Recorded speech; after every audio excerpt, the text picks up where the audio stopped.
Се радуваме на снегот. Да. Да, јас се радувам искрено многу и ми текна дека, мислам и тие што ме знаат дека многу сакам снег и дека многу ме потсеќа на детството зашто имаме безгрижни убави поминати часеви на снегот. Иако за некого може биле грижни, дома знам, мајка ми викаше, немој пак ли воден да се враќаш, па ние од страв одевме ке баба ми да се исушиме. Па после да одиме дома, али за нас беа безгрижни, колку и пати да паднавме, колку и пати да се изводеневме, беа безгрижни и ме потсети додека славевме дека убавите мемории секогаш се тука, добре дојдени да дури да ни сведочат за тоа колку е Господ добар, да ни сведочат тоа колку сме имале убави нешта, за да не се, како се вика тоа, занимаваме или потсеќаме само на лошите работи што ни случувале. Така да некој можеби се потсеќа на снегот само кога паднал и ептен го болело опашката, најповеќе опашката нели страда, али дефинитивно убавината е да се навраќаме на убавите мемории што ги имаме во нас и интересно е што ние сите процесираме и со она што легнуваме, без разлика дали е ситуација, дали е личност, со истата ситуација што легнуваме или со личност или личностите што легнуваме или и утре сабајле што стануваме, најверојатно се причина или за нашата радост или за нашата болка. Така да ги препознаваме работите со кои легнуваме и со кои стануваме и да можеме да ги предаваме на Господ, зашто некогаш несвесно можеме да се продлабочуваме и да ја продлабочиме и кризата во самите нас. Така да мислам дека е убав совет едноставно да препознаеме со што легнуваме и со што стануваме, за да можеме да предаваме на Христос. И негувајте ги убавите мемории од детството, негувајте ги убавите мемории од вчера и стремете се кон тоа да уште повеќе имаме мемории за понатаму. Го спомнем на убава работа, додека вчера до 4:30 спремав проповед. И интересно е вака, додека спремав проповед, размислував, Господе, сега ќе им кажам каква жртва направив за оваа проповед. И од друга страна, или викам да им кажам колку бев неодговорен, па чекав до последно 4:30. И Гого е спомна таа налепница. Најверојатно треба да се научиме да ги кажуваме работите со вистинските зборови. Без разлика колку сакаме понекогаш да звучи како што треба да звучи, убавината е тоа, да го препознаеме и да го кажеме со вистинскиот збор што и да е. Така да можеме ние да кажеме да, правев жртва, али во исто време бев неодговорен, па чекав до последно и мораше до 4:30. Така да верувам дека еден човек кажал, без разлика дали пријателот не сакајќи ќе те отруе во кафето, или дали келнерот намерно ќе те отруе во кафето, ти ќе бидеш отруен. Така да верувам дека треба да научиме да ги кажуваме работите со вистинските зборови, за да не се читаме меѓу редови. Многу пати едноставно немаме потреба да го изложуваме некој да не чита меѓу редови или било како, него да ги изнесуваме работите со вистинското име. Имам интересна проповед, вајда најверојатно се исплатеше зашто седев толку касно, но пред тоа снегот ме поттикна едно нешто интересно и Гого и тоа го спомна, каде што рече вода на свежина ќе тече и тоа ќе биде за нас благослов. И ме потсети она кога Исус им вика кој им се обраќа на Лаодикеја и им кажува биди или студен или жежок. Немој да бидеш млак, ми се блуе во устата од млакост. И интересно е што можеби или можеби некој не, но јас порано сум размислувал или биди студен и нека не те интересира за ништо, или па биди жежок и запни со сета своја сила, само немој да бидеш млак. Но Господ ми даде едно откровение дека уствари студеноста или ладното се мисли на освежувањето. Биди освежителен према другите, она што го спомна Гого со водата. Биди ладен, освежителен за другите. Знаете, кога ќе поминете покрај кафич во лето, покрај прскалките, Биди таков, биди ладен или биди жежок, немој да бидеш млак. И јас сакам да ја гледам мојата рамнодушност во мојот живот, ако ја има и каде ја има, за да можам да работам на таа. Зашто верувам дека млакоста и рамнодушноста се едно нешто исто, каде што треба да ги препознаеме и да работиме на нив. И читав историски контекст за зошто баш за Лаудикеја се спомнува жежок и ладен, кога Павле во Колошјаните праќа порака до, мислам дека беше до Архип. И вика, кажете му на Архип да ја сочува, да внимава на службата. Павле добил информација дека одејќи пратен Архип на кај Лаудикеја, почнал да забушава. Почнал да прави компромиси. И он праќа порака, му вика, и тоа одејќи на кај Лаудикеја. После тоа и Христос му се обраќа точно на Јован за Лаудикеја и му кажува, бидете или жешки или ладни. Што се случувало во историски контекст? Лаудикеја немала водовод и вода за пиење. Од два града, од Колос, од каде што Павле ги испраќа овие пораки, и од Ефес се праќале водовод.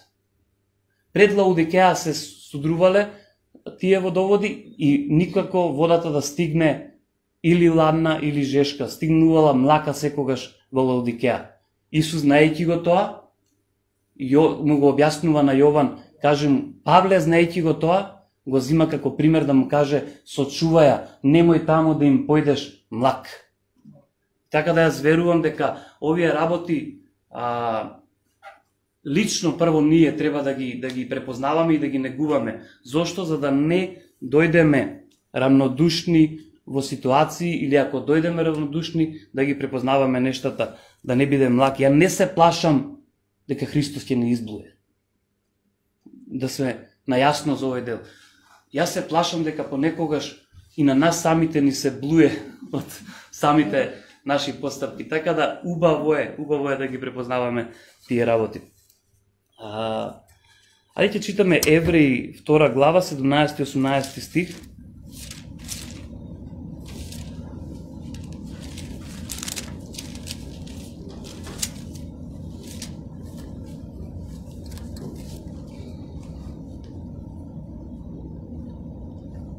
Затоа требаше во се да стане како своите браќа, за да стане милостлив и верен врховен свештеник за нештата кои се однесуваат на Бог, за да биде жртва за помирување за гревовите на луѓето, бидејќи и самиот страдаше кога беше искушуван, затоа можеме да им помогнеме на оние кои се искушувани. И тука сум напишал синоќа, за да советуваш вистински, за да помогнеш вистински и делуваш во нечи живот, треба да се симнеш на ниво да можеш да ги разбереш истите на кои сакаш да им помогнеш. Барај од Господ увид за ситуацијата, милост и благодат да ги разбереш и мудрост за да делуваш. И се повикувам на овие стихови каде што вика, затоа требаше во се да стане како своите браќа. Ова сме го збореле толку многу пати дека Исус не условува со тоа што ни кажува дека Он помина се што ние можеме да поминеме во еден живот. Па да ни каже, видете, ја поминав, така да немојте многу да ми се жалите. Исус тоа го помина зошто? За да може самиот да сочувствува, ќе видиме после во 4 глава, да сочувствува со нас. Зошто? Мораше да стане како нас, за да може да не разбере нас.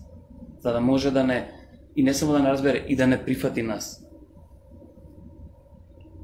Така да, секој еден поминува низ фази каде што е искушуван, може да рече, не сум искушуван, едноставно не ми оди, или како сакате може да ги изберете зборовите, но да, имаме еден што точно и лично, прецизно не знае, не одозгора, го помина целиот тој процес, за да може да не разбере. Затоа убавината е секогаш да си ги разбираме браќата и сестрите, да си ги разбираме сопругата или сопругот, да си ги разбираме децата, да можеме да се симнеме на тоа ниво. Тоа не значи дека да се симнеш некогаш на ниско или да се качиш на високо ниво, да се симнеш на ниво на разбирање е вистинскиот збор, каде што ќе можеш да донесеш по вистинска одлука. Прво свештениците во Стариот Завет принесуваа грубо жртва. Они беа повикани за народот. Врховниот свештеник еднаш годишно беше повикан за народот, но пренесуваше груба жртвата за што смееш и што не смееш. Они не го знаеа Божиото срце и не можеа да го знаат нивниот народ во што поминува. И тука се вади заклучок дека, познавајќи го Божиото срце, најверојатно таму е целиот процес пред се. Да го познаеме Божиото срце, за да можеме да се познаеме самите себе и да ги познаеме луѓето околу нас. Врховниот првосвештеник не го знаеше тоа. И тука сум пишал, Исус, познавајќи го Божиото срце, стана помало од ангелите, тоа стана како нас, за да може да не разбере и во исто време и да ни помогне. Овој увид го немаа првосвештениците, затоа и беа врзувани за ногата, за да може да бидат извлечени, зашто не беа сигурни. Зошто? Зашто само грубо го држеа законот, без да го познаваат Божиото срце и без да го познаваат својот народ.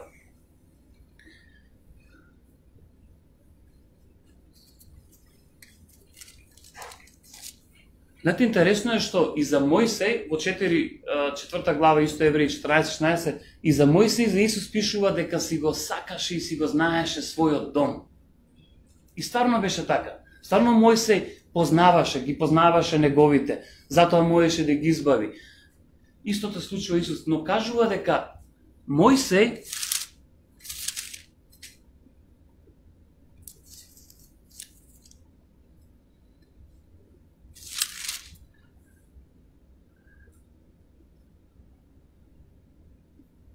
Добро, само да најдам. Кажува дека Мојсей служеше како слуга, но Исус како син. И таа огромна разлика што Исус се донесе и направи разлика од тоа што значи Стар Завет, што значи грубо поимање на што смееш и што не смееш или разбирање на Божиото срце. Најверојатно тука лежи таа проповед. Дали треба да знаеме што смееме и што не смееме или треба да го познаваме Божиото срце и од таму да влечеме заклучоци што сакаме и што не сакаме, што можеме и што не можеме.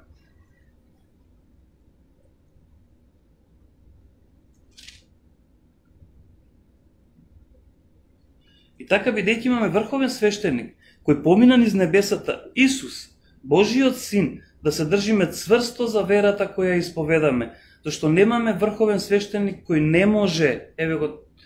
не може да сочувствува со нашите слабости, туку таков кој бил искушуван во се, како нас, но без грев. Сега, овдека некогаш знаеме да ни биде замка, али Исус беше без грев, му беше лесно. Ајде да се запрашаме едно нешто. Што е потешко да страдаш? Да страдаш ради праведност или да страдаш ради што си сгрешил? Колку пати ќе речиме, ми требаше ова. Сгрешив си, го заслужив, али ако страдаме за праведност, тогаш секогаш, па што направив јас за да биде вака? Така да, ни од далек или ни од блиску не му било полесно на Исус, зашто бил без грев, да ги помине страдањата. Не, напротив, било многу потешко, зашто иако без грев, иако праведен, он одлучи да пострада.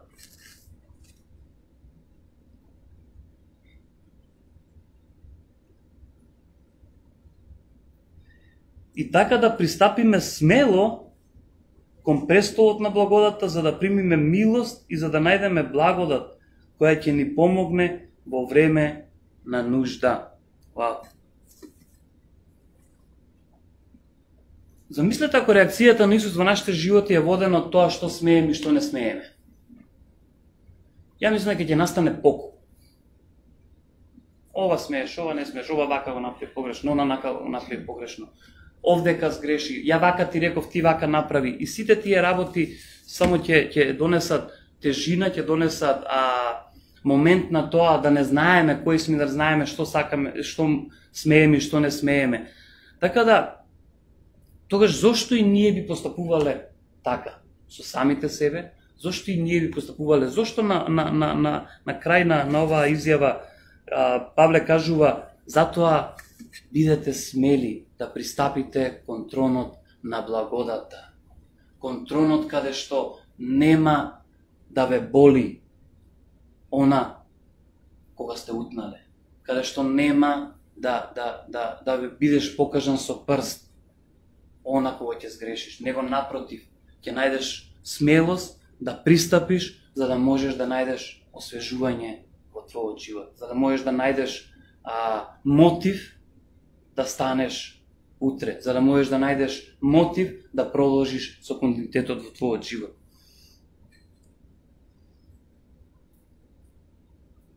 А Христос беше верен како, еве го тоа, на вистина и Мојсей му беше верен на целиот негов дом, како слуга, за сведоштво на оние што требаше да се соопштат подоцна. А Христос беше верен како син на својот дом. Смелоста и радоста на нашата надеж. Вау. Ќе зборам нешто за смелоста понатаму. Имам некои интересни работи. Но ајде да видиме што сме запишале тука. Значи, замислете ако реакцијата на Исус во нашите животи е водена од тоа што смееме и што не смееме, без при тоа да не разбере, тоа би било попол. Тогаш, зошто ние да постапуваме така? Ајде да влеземе во неговиот спокој и да почнеме да ги разбираме луѓето и самите себе. Ајде да влеземе, кажете го мир, кажете го спокој. Ајде да влеземе во Божиот спокој, во неговиот спокој и од таму да почнеме да ги разбираме луѓето. Светиот Дух ќе ти даде целосен увид врз некоја ситуација, тогаш кога ќе биде сигурен дека ќе постапиш мудро преку благодат, покажувајќи милост и разбирање. Не можеш да го изиграш Светиот Дух. Светиот Дух ни сака најдобро на сите. И сака мене, и сака тебе, и сака на сите најдобро. И он точно има увид не само врз вашите животи, и врз твојот живот. Има точно увид и сака точно водство за тоа како да постапуваме, за да не мораме да брзаме. Оно што ние го правиме понекогаш, брзаме со заклучоци и даваме совети, криејќи се позади добрите намери што ги имаме. Има една изрека што не е библиска, но понекогаш може би е вистинита, каде што вика и патот до пеколот е поплочен со добри намери. Многу пати знаеме да се скриеме позади добрите намери и да даваме совети. На почетокот баш се молевме за тоа, Господе, нека биде Твоето, Божиото, а не човечкото. И криејќи се позади добрите намери, знаеме да го изфураме нашето, да го изфураме човечкото. И ја верувам дека Господ и Светиот Дух, ради неговата мудрост и тоа што не сака и почитува, дека тие работи секогаш во нашиот живот ќе ги двои, како што и Словото е меч што двои. И мислам дека без разлика на колкав е увидот, без разлика на се, не треба да брзаме со заклучоци, него едноставно да дадеме простор Светиот Дух да направи ситуација, да изменаджира, за да може да дојде вистинско освежување во време на потреба.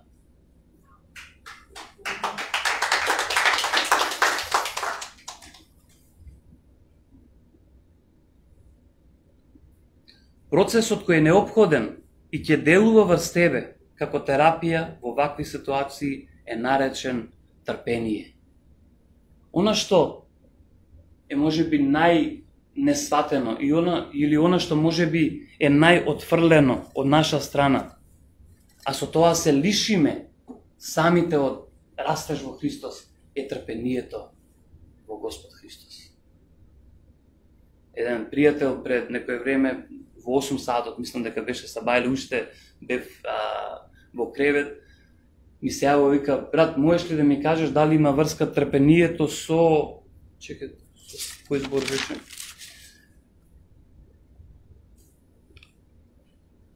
Со упорноста. И дали можеш да ми кажеш дефиниција? И викам, пријателя, уште сум во кревет, али ајде ќе пробам.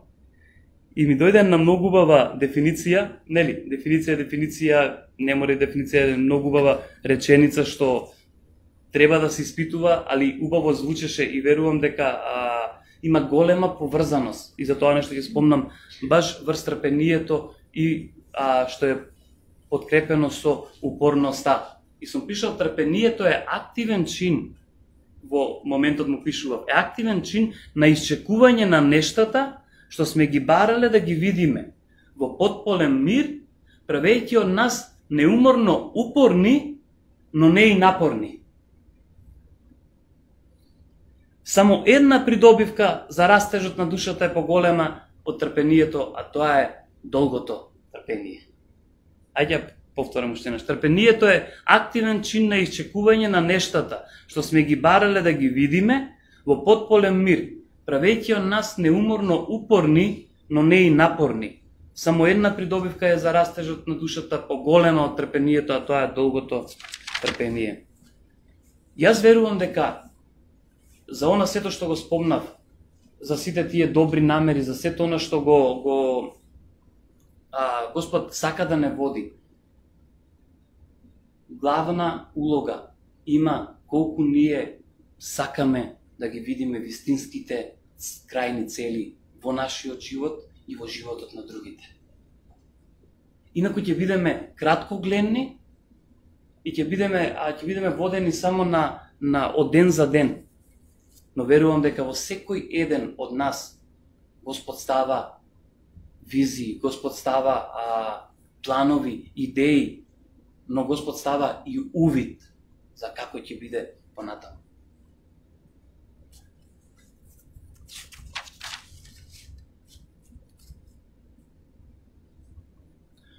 Сум пишал, мудрост во вакви ситуации е да посегнеш по Христовото Слово, што е Слово на трпение.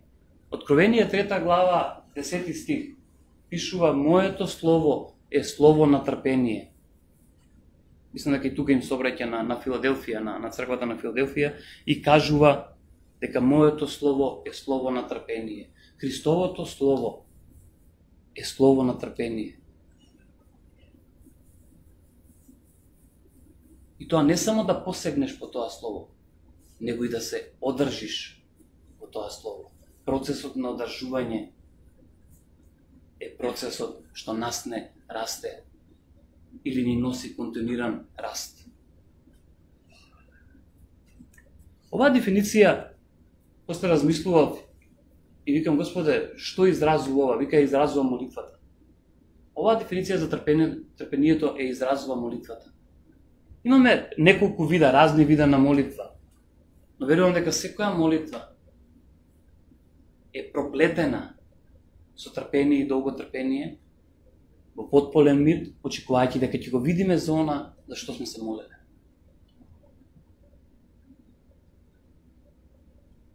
Еднаш на еден човек му рекол, јас сум некој спор за некој работи. Вики, Иле, не си биди скромен, кажи мудар си за некој работи. Па добро, не сака баш така да кажам, ама понекогаш спороста не значи спорост. Значи мудрост. Значи барање од Бог. Некогаш имаме Божја интервенција сега и одма. Но некогаш сме повикани да навистина имаме увид. Кога имате увид, луѓе, е полесно. Кога имаме увид, знаеме цврсто да чекориме. Можеме цврсто да чекориме. И при тоа да бидеме ослободени или да бидеме осилени во Христос, да не гледаме лево и десно во бурите, како што направи Петар. Молитвата во голема мера не води во состојба на упорност или настојчивост, каде не се откажуваме, бидејќи знаеме на кого се обраќаме. Молитвата е настојчива работа. Мартин Лутер рекол, јас стојам вака, и поинако не може. Бил настојчив за ние да уживаме. За да не ни биде скриен Божиот збор. Настојчивост е поголема од пријателството, се размислувале? Библиски ќе го прочитаме. Ќе прочитаме Лука 11:5-8. Памтите ли приказната кога Исус им збори за молитва? И им кажува кој вика ке пријател ќе појде на полноќ да побара лебови, таму 3 колку беа лебовите, и вика пријателот ќе му речи: абе пријателе, само што легнав со деца вак, нема шанси. Али вика, ради настојчивоста ќе стане и ќе му даде. Ради пријателството не, но ради настојчивоста ќе стане и ќе му даде. Лебови. Вау. Затоа сум пишал, настојчивоста е убава зашто знаеме на кого се обраќаме. Се обраќаме на пријател. Се обраќаме на татко. Се обраќаме на нашиот Господ. Се обраќаме на брат и на сестра. Ајде да видиме Лука 11:5-8.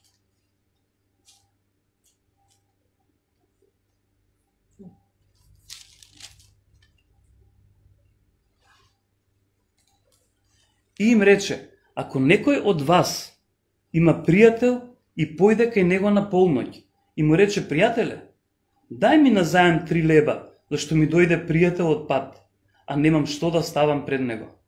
А оној однатре му одговори: не додевај ми, вратата е веќе затворена, а децата ми се со мене в постела. Не можам да станам и да ти дадам.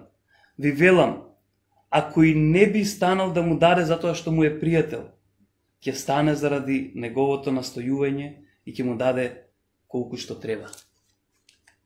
А јас ви велам, молете и ќе ви биде дадено. Барајте и ќе најдете. Чукајте и ќе ви биде отворено. Зашто секој кој моли прима и кој бара наоѓа, а оној кој чука ќе му биде отворено. Вау. Амин.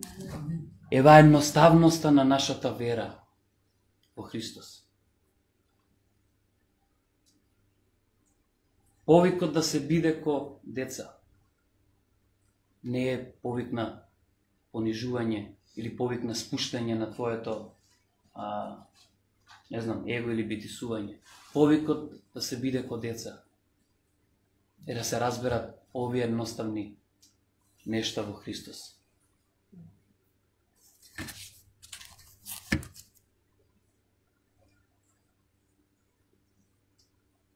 Без разлика како се чувствуваме или доживуваме, во каква ситуација сме во моментот, ако знаеме на кого се обраќаме, нашата упорност ќе се исплати. Секогаш знаеме да ги учиме децата наши: биди упорен, ќе ти се исплати. Мораш да бидеш упорен во животот, ќе ти се исплати.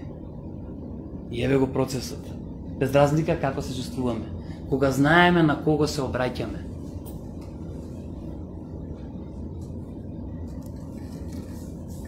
нашата упорност ќе биде исплатена. И ова не е единствен пример за упорност. Ви текнува на жената на бунарот.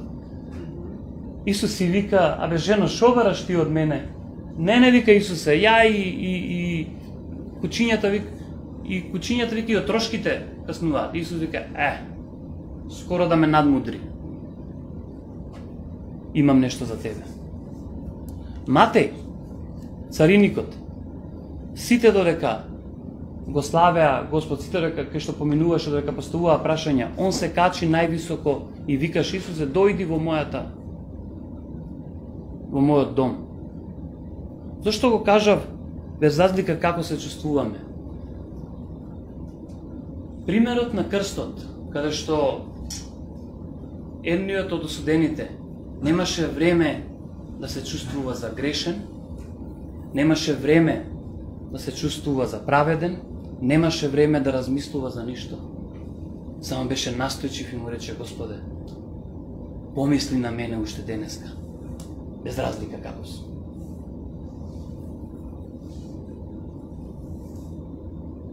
Нашиот повик кон Христос никогаш не бил да се изчистиме за да можеме да му пристапиме, него да му пристапиме за да можеме да видиме дека сме чисти. не е игра на зборови, е голема вистина. Смело да пристапиме кон тронот на благодат. Без разлика колку ни тежат рамениците, без разлика колку не ни се прави сето тоа.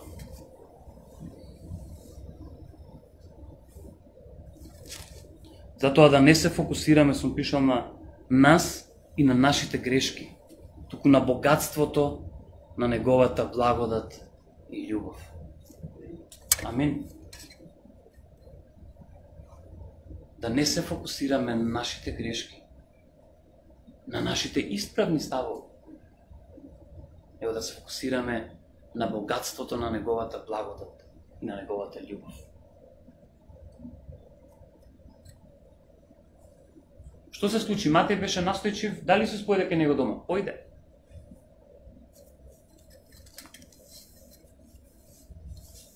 Бог го сака тој исправен став на упорност, исправен став. Бог не сака ривалство. Освен во одреден контекст кај што треба да можеби излезат некои работи на површина. Но што Павле вика, и да си скарате меѓу вас. Окей, пред Господ сме, за Господ сме, тука сме и ќе се види кој каде е, што е.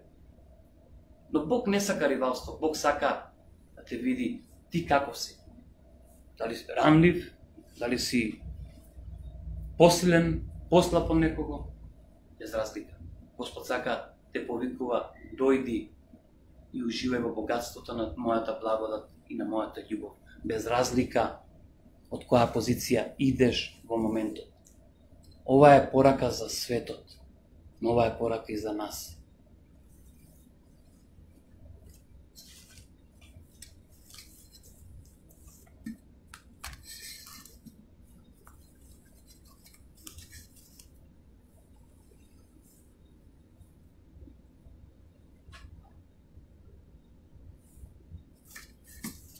Ефесијани 3, 20, 21.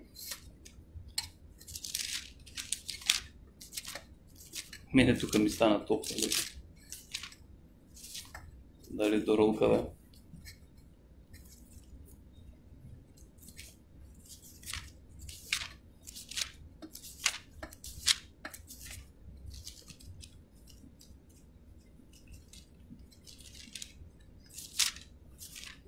Наташа, како тебе да те погоди на почетокот, она со да ги нарекуваме работите со вистински зборови, за да не мора да читаме меѓу редови. И верувам дека Бог баш така те изградил. Ги сакаш вистинските нешта и вистински како звучат. И верувам дека твојата како се вика тоа брутална искреност е од Бог.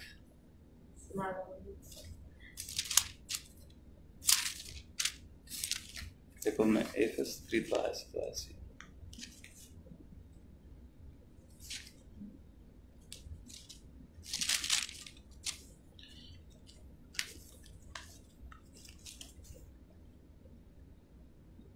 А оној кој може да направи неспоредливо повеќе од колку што можеме да бараме или замислиме, според силата што действува во нас. Има нешто што действува во нас. Нешто што е мотив, нешто што е двигател, или да не користам туѓи зборови, двигател нашки, нешто што е мотор во нас. Тоа е истата сила што го воскресна Христос од мртвите. И Павле вика, а оној кој може да направи неспоредливо повеќе од колку што можеме да бараме. Вау! Како да Господ ја надминува и нашата настојчивост, и нашата упорност. И вика, и повеќе од тоа можеме. Амин. Вика, од колку што можеме да бараме и колку што можеме да имаме имагинација за истото, да замислиме. Според силата што действува во нас, нему нека му биде слава, каде?